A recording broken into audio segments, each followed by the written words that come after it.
InsyaAllah kita akan teruskan dengan kotak 2. Mari kita tengok pula dalam kotak kedua.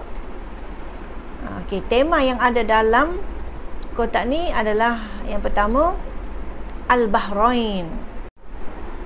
Al-Bahrain maksud dia adalah dua laut. Fil bahr tu, yang bawah tu, maksud dia adalah dalam laut. Alal bahr tu maksud dia adalah atas laut. Okey, fan tu maksud dia adalah binasa. Okey. Cuba bayangkan kita berada di tepi laut, kita nampak ada dua laut, iaitu laut air tawar dengan laut air masin. Memang benar Allah cerita dalam ayat ni bertemunya dua laut, iaitu dua laut, satu air masin dan satu lagi air tawar. Okey, Allah cerita untuk tema satu. Untuk tema yang kedua tu, yang bawah tu adalah fil bahari tu, dalam laut. Dalam laut tu Allah cerita apa yang ada dalam laut tu, iaitu adanya permata-permatanya dan sebagainya. Seterusnya tema ketiga tu alal bahr, atas laut.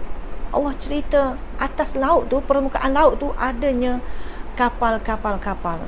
Kapal-kapal, bahtera-bahtera tu ada di atas permukaan laut. Yang terakhir tema dia adalah fan. Itu bermaksud binasa. Maknanya semua itu akan binasa, yang kekal adalah hanya Allah sahaja. Jadi boleh faham ya? Maknanya bila kita tengok di kotak 2 tu, tema dia adalah kalau kita bayangkan balik, tema yang pertama adalah Al-Bahr, iaitu maksudnya dua lautan. Tema kedua fil bahari tu maksud dia dalam lautan tu, dalam laut tu, dalam air laut tu, bawah-bawah tu.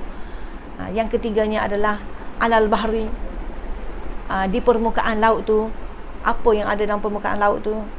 Dan yang terakhir sekali adalah fan, binasa. Jadi kita ingat satu sampailah 4 tema tu dalam kotak 2 tu. Okey.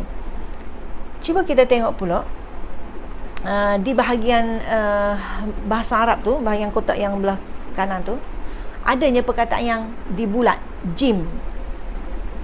Kan? Okey, lepas tu bawah dia pun jim juga yang dibulat. Yang seterusnya di bawah lagi, yang ketiga, baris ketiga tu, apa rangkap ketiga tu pun huruf jim juga yang dibulat. Apa maksud situ?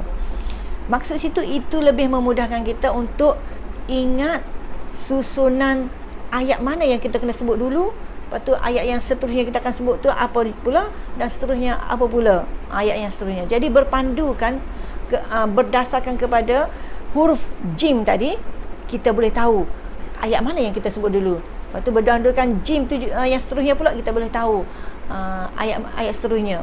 Macam mana cara dia? Cara dia macam kita buat formula sendiri-sendiri ni.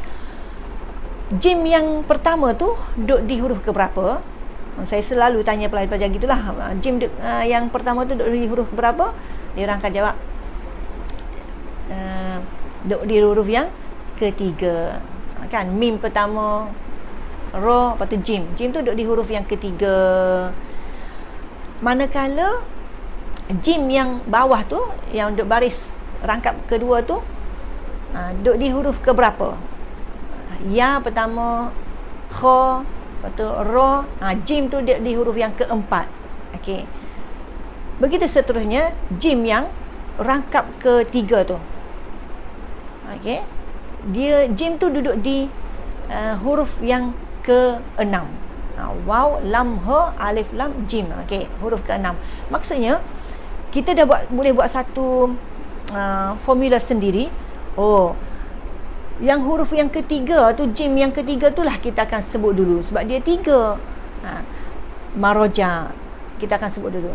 Seterusnya kita akan sebut jim yang keempat pula. Yang kedua kita akan sebut huruf jim yang keempat, iaitu yakhruju. Begitu juga seterusnya kita akan sebut walahul jawari. Sebab apa? Sebab jim tu duduk di huruf yang ke-6.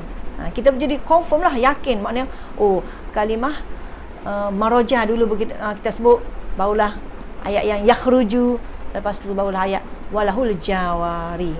Maksudnya berdasarkan jim tu, susunan dia, kedudukan dia di huruf keberapa tu, kita jadikan dia sebagai formula untuk kita sebut ayat mana yang kita akan sebut dulu.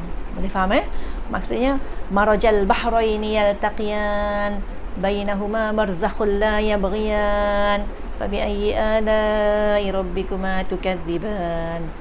Begitu seterusnya, yakhruju minhumal lu'lu'u wal marjan fabi ayyi ala'i rabbikuma tukadziban.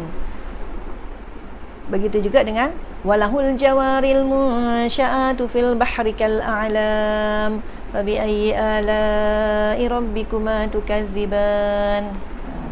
Kita akan confirm lah, kita akan yakin bahawa kita akan sebut maroja dulu, barulah yakhruju, lepas tu barulah walahul jawari. Kita tidak akan bertukar, kita tak akan sebut yakhruju dulu, kita tak akan sebut walahul jawari dulu, sebab kita akan sebut yang mana dia 3, lepas tu 4 huruf, 5 dan 6 huruf lah. Lepas tu kita tengok pula seterusnya yang baris rangkap keempat tu, kullu man 'alaiha fan wa yabqa wajhu rabbika dzul jalali wal ikram. Okey, boleh fan. Tema yang keempat tu adalah fan, maknanya kullu man 'alaiha fan. Okey, boleh tengok semua tak? Nampak tak yang kenapa kita kekalkan juga baris depan, lepas tu baris bawah, lepas tu ada juga baris depan lagi. Iaitu situ ayat dia adalah wa yabqa wajhu rabbika dzul jalali wal ikram. Kita nak kekalkan baris tu sebab kita nak kena tahu bahawa di sini kita akan baca baris dia depan untuk wajhu tu, wa yabqa wajhu rabbi tu baris bawah, dan rabbika dzul jalali wal ikram tu baris zu tu baris depan. Sebab apa? Sebab nanti di akhir ayat surah Ar-Rahman ni kita akan jumpa ayat yang hampir-hampir sama dengan ayat ni, iaitu ayat tabarakasmu rabbika dzil jalali wal ikram, pada akhir ayat surah Ar-Rahman nanti. Jadi kita kena kekalkan baris di situ untuk kita lebih confirm. Di sini kita akan baca wa yabqa wajhu rabbika dzul jalali wal ikram fabi ayyi ala'i rabbikuma tukadziban. Okey, insya-Allah.